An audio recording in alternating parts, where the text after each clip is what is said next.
ओम नमो भगवते वासुदेवाय। आप सभी का हमारे YouTube चैनल पर हार्दिक स्वागत है।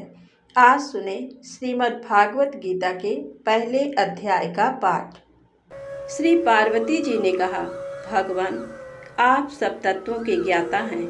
आपकी कृपा से मुझे श्री विष्णु संबंधी नाना प्रकार के धर्म सुनने को मिले, जो समस्त लोक का उद्धार करने वाले हैं। देवेश, अब मैं गीता का महात्म्य सुनना चाहती हूँ, जिसका श्रवण करने से श्री हरि में भक्ति बढ़ती है। श्री महादेव जी बोले, जिनका श्री विग्रह अलसी के फूल की भांति श्याम वर्ण का है, पक्षीराज गरुड़ ही जिनके वाहन हैं, जो अपनी महिमा से कभी च्युत नहीं होते तथा शेष नाग की सैया पर शयन करते हैं, उन भगवान महाविष्णु की हम उपासना करते हैं। एक समय की बात है, मुर दैत्य के नाशक भगवान विष्णु शेषनाग के रमणीय आसन पर सुखपूर्वक विराजमान थे।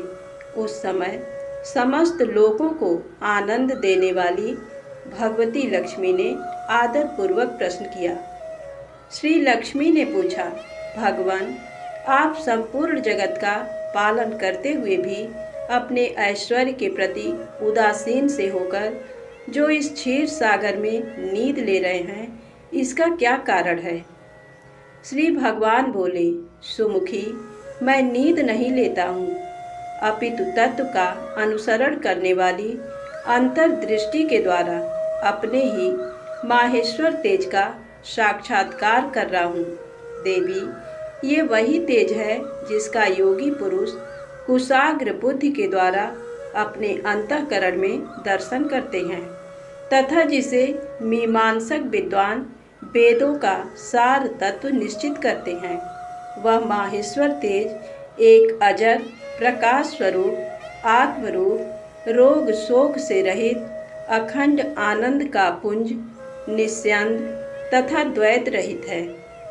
इस जगत का जीवन उसी के अधीन है, मैं उसी का अनुभव करता हूँ। देवेश्वरी, यही कारण है कि मैं तुम्हें नींद लेता सा प्रतीत हो रहा हूँ। श्री लक्ष्मी ने कहा, ऋषिकेश, आप ही योगी पुरुषों के ध्येय हैं। आपके अतिरिक्त भी कोई ध्यान करने योग्य तत्व है, ये जानकर मुझे बड़ा कौतूहल हो रहा है। इस चराचर जगत की सृष्टि और संहार करने वाले स्वयं आप ही हैं। आप सर्वसमर्थ हैं। इस प्रकार की स्थिति में होकर भी यदि आप उस परम तत्व से भिन्न हैं, तो मुझे उसका बोध कराइए। श्री भगवान बोले, प्रिय, आत्मा का स्वरूप द्वैत और अद्वैत से पृथक, भाव और अभाव से मुक्त तथा आदि और अंत से रहित है। शुद्ध ज्ञान के प्रकाश से उपलब्ध होने वाला तथा परमानंद स्वरूप होने के कारण एकमात्र सुंदर है। यही मेरा ईश्वरीय रूप है। आत्मा का एकत्व ही सबके द्वारा जानने योग्य है। गीता शास्त्र में इसी का प्रतिपादन हुआ है।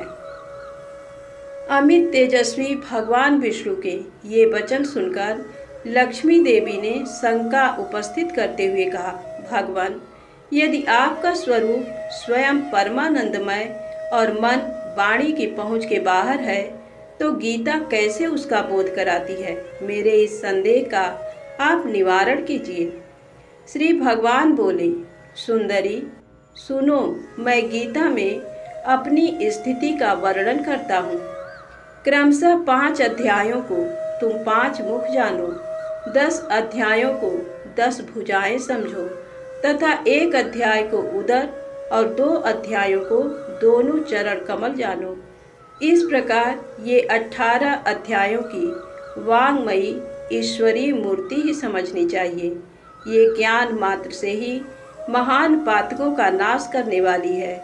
जो उत्तम बुद्धि वाला पुरुष गीता के 1 या आधे अध्याय का अथवा 1 आधे या चौथाई श्लोक का भी प्रतिदिन अभ्यास करता है, वह सुशर्मा के समान मुक्त हो जाता है। श्री लक्ष्मी जी ने पूछा, देव, सुशर्मा कौन था, किस जाति का था और किस कारण से उसकी मुक्ति हुई? श्री भगवान बोले, प्रिय, सुशर्मा बड़ी खोटी बुद्धि का मनुष्य था। पापियों का तो वह शिरोमणि ही था। उसका जन्म वैदिक ज्ञान से शून्य एवं क्रूरतापूर्ण कर्म करने वाले ब्राह्मणों के कुल में हुआ था। वह न ध्यान करता, न जप, न होम करता था, न अतिथियों का सत्कार। वह लंपट होने के कारण सदा विषयों के सेवन में ही आसक्त रहता था। हल जोतता और पत्ते बेचकर जीविका चलाता था। उसे मदिरा पीने का व्यसन था तथा वह मांस भी खाया करता था। इस प्रकार उसने अपने जीवन का दीर्घ काल व्यतीत कर दिया। एक दिन मूढ़ बुद्धि सुशर्मा पत्ते लाने के लिए किसी ऋषि की वाटिका में घूम रहा था। इसी बीच में काल रूपधारी काले सांप ने उसे डस लिया।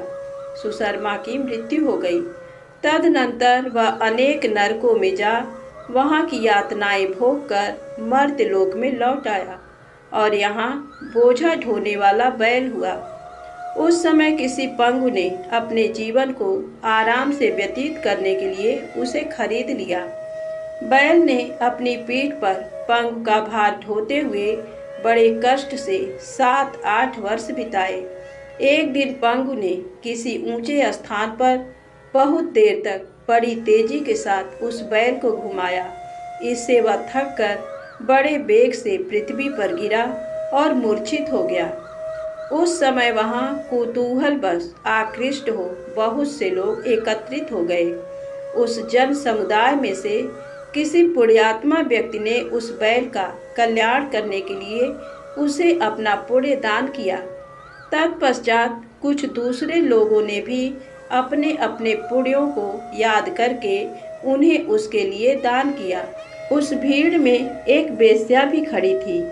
उसे अपने पुण्य का पता नहीं था, तो भी उसने लोगों की देखा देखी उस बैल के लिए कुछ त्याग किया। तदनंतर यमराज के दूत उस मरे हुए प्राणी को पहले यमपुरी ले गए। वहां ये विचार कर कि ये वेश्या के दिए हुए पुण्य से पुण्यवान हो गया है, उसे छोड़ दिया गया। फिर वह भूलोक में आकर उत्तम कुल और शील वाले ब्राह्मणों के घर में उत्पन्न हुआ। उस समय भी उसे अपने पूर्व जन्म की बातों का स्मरण बना रहा। बहुत दिनों के बाद अपने अज्ञान को दूर करने वाले कल्याण तत्व का जिज्ञासु होकर वह उस वेश्या के पास गया और उसके दान की बात बतलाते हुए उसने पूछा, तुमने कौन सा पुण्य दान किया था?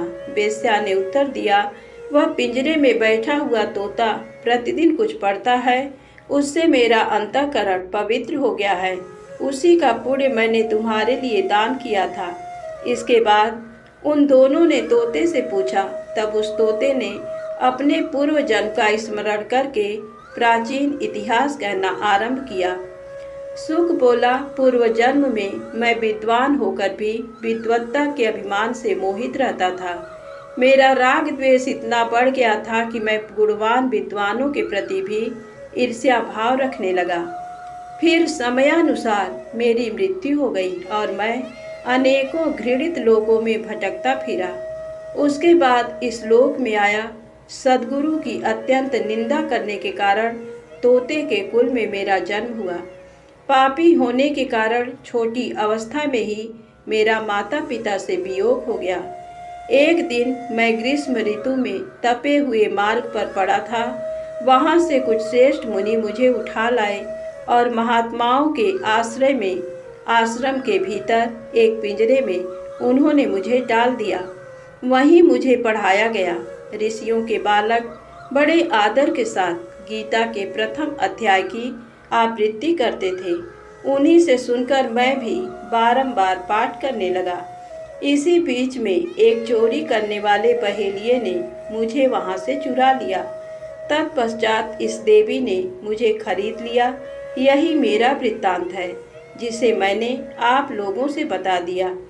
पूर्व काल में मैंने इस प्रथम अध्याय का अभ्यास किया था, जिससे मैंने अपने पाप को दूर किया है।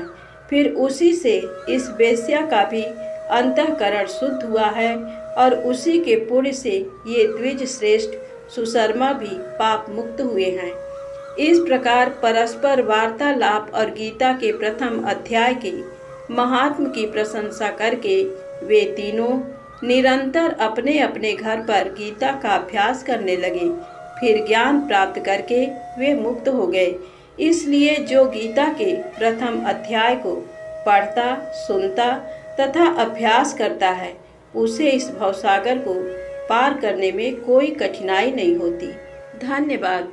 प्रेम से बोलें लक्ष्मी नारायण की जय हो, उमापति महादेव की जय हो। दोस्तों, वीडियो पसंद आई हो तो कृपया लाइक अवश्य करिएगा।